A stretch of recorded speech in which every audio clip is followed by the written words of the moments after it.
Hello there and welcome to a new Blitz video, 3 minutes with no increment. Black pieces against Big Brother, Big B chess, who may or may not want to play. He wants. I'm going to play maybe d6, knight f6, and okay, bishop d3. Someone played this against me. I think the move is d5 here. Wow, in 2010 I believe. Here we just capture with the queen, I believe, attacking g2. And against d takes, I think we have a choice. Not sure, but I think both captures are playable. If anything, queen e5 is probably the most dangerous option for me, so I will probably take this one, hitting the rook and forcing a queen trade, I believe. If pawn takes, maybe this deserves some consideration, but this loses an exchange for my opponent. I can take the rook on h1, so here I think, yeah, he has to play queen f3. Now my knight is hanging, so I will move it away. I have to find a nice spot for the knight, which is not that obvious at the moment. I didn't want to go knight f to d7 because e6 could be an issue. That way my bishop is still keeping an eye on this square. He's protecting the b4 square so that on c4 I cannot jump right there.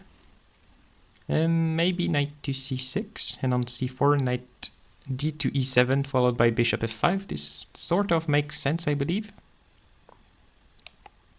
Bishop f5, and I would have some nice control over the central squares. The pawn on e5 could turn out to be a weakness at some point. Bishop to e4. The fact that both pieces are defended by my knight makes me quite optimistic about my chances in this position. Bishop takes, and I would like to go knight d4. Now he cannot capture because rook takes and too many pieces are on the same line.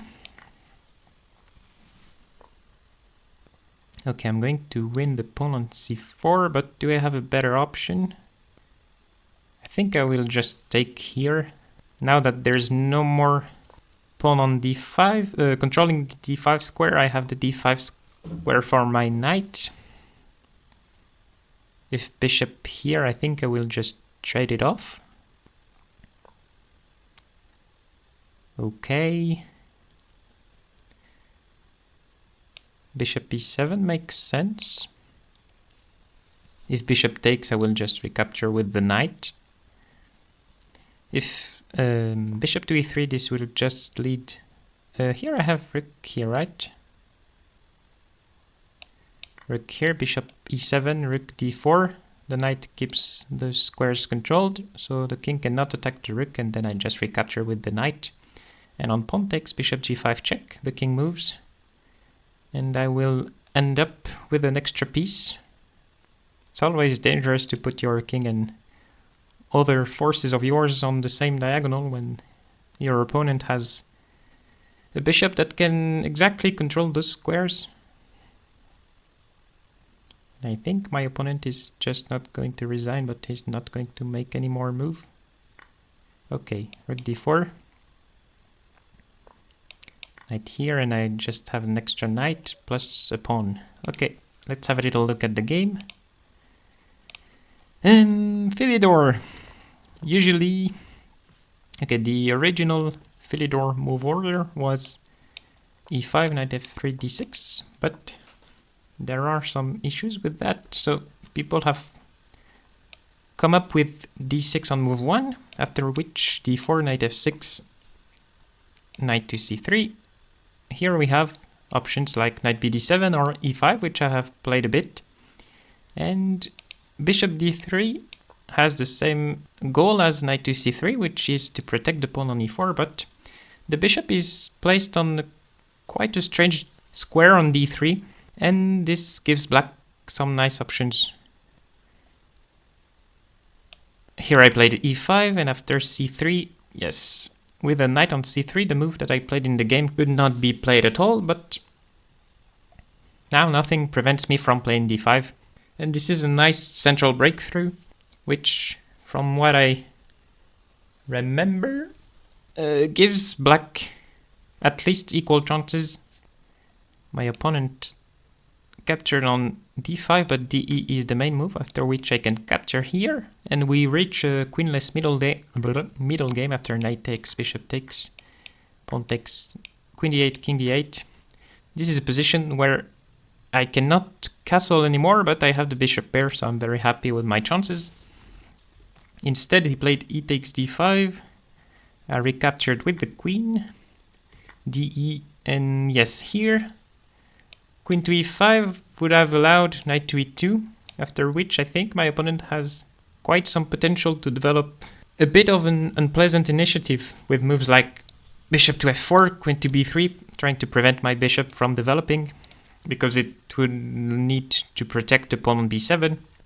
This could get quite annoying for me really quickly. Instead, I took on g2, which forces the queen trade. As I said, against pawn takes, I can just take the rook. And there are no other options. So he played queen to f3, I just traded. Knight to d5. Yeah, knight f to d7 was playable, but I didn't want to allow options like this. I think e6 would have been a bit tricky to deal with. Knight d5, a3, knight c6. Yeah. The b3 square is weakened quite a bit, but I didn't really see a way to take advantage of that. So I just kept on developing with what looked to me like sensible moves.